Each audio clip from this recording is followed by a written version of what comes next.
Hello everyone, आपका teacher helping hand channel में स्वागत है। आज मैं आप लोगों के साथ मिशन प्रेरणा की ई पाठशाला का जो फेज 4 आया है उसको हमें बनाते समय किन किन बातों का ध्यान रखना है, ये वीडियो मैं आप लोगों के साथ शेयर करने वाली हूँ। इसमें हमारे कई शिक्षक साथी हैं जिन्होंने कहा कि किस तरह से बनाएं, कौन कौन से कॉलम्स मस्ट हैं, कैसे स्किप करके कॉलम बना सकते हैं। कई जगह जो हमारे जो शिक्षक साथी हैं वो लोग देख रहे हैं कि ऐसे बना सकते हैं, ऐसे बना सकते हैं कि नहीं। तो मैंने सोचा कि इसके लिए आप लोगों के लिए मैं एक वीडियो बना देती हूँ जिसमें आप लोगों का जो भी कंफ्यूजन है वो क्लियर हो जाएगा।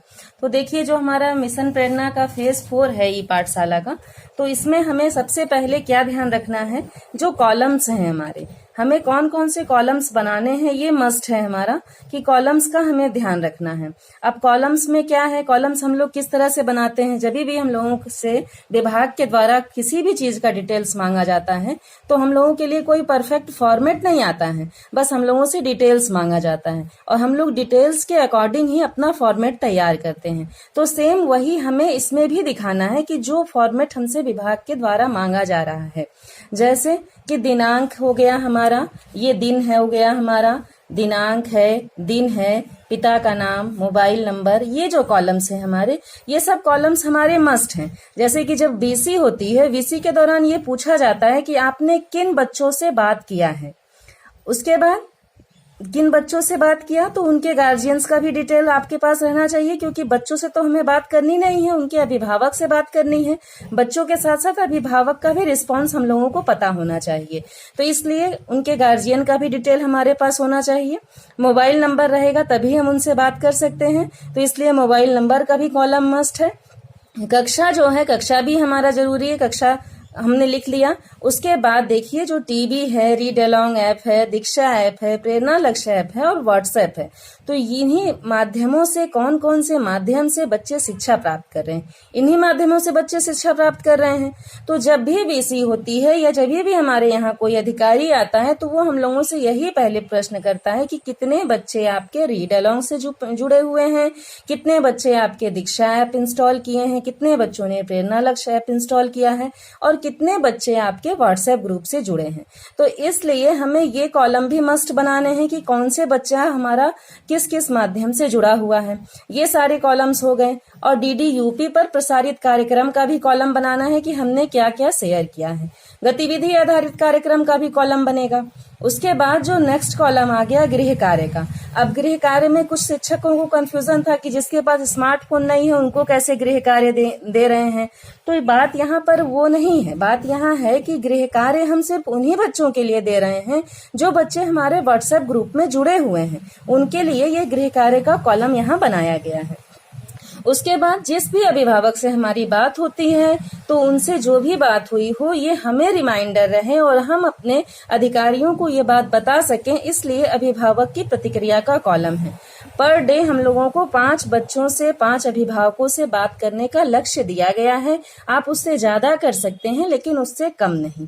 तो इस तरह से विभाग के द्वारा जो हमें आया है वो मैं आप लोगों को बता रही हूँ। लेकिन इसमें हम लोगों को क्या करना है, जैसा मैंने किया है कि मेरे क्लास में जितने बच्चे हैं उसके अकॉर्डिंग मैंने डिवाइड कर दिया है कि हाँ, मेरे क्लास में इतने बच्चे हैं, मैं पर डे इन बच्चों से बात कर रही हूँ।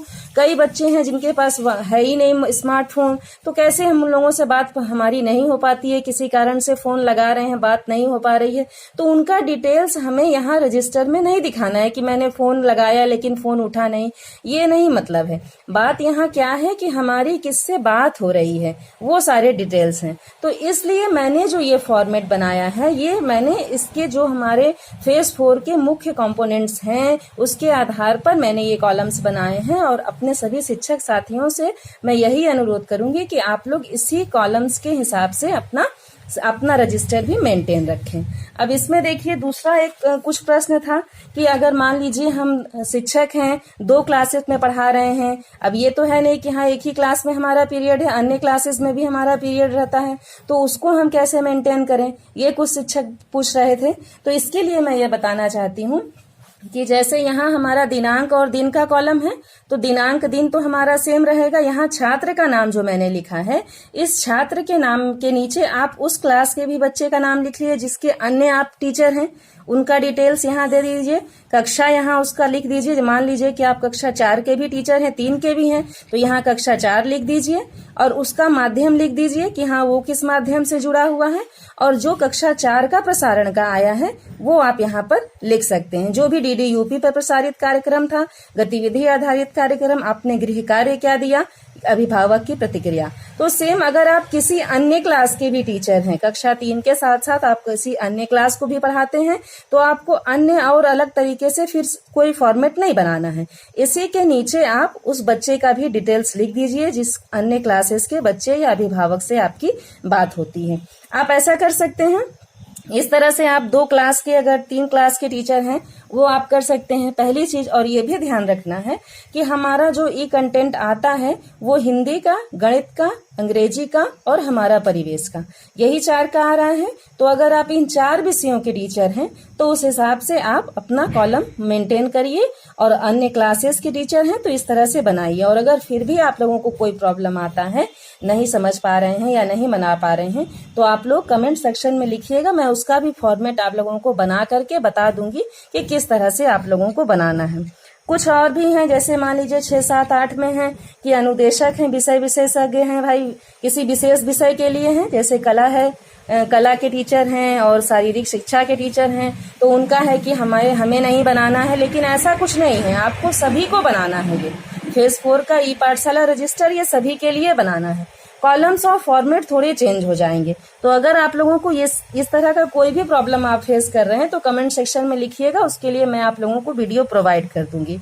और हेडमास्टर जो हैं, जो भी एचटी हैं, जो इंचार्ज प्रधानाध्यापक हैं, उनको सभी क्लासेस का एक साथ मिला करके फेज 4 का रजिस्टर बनाना है।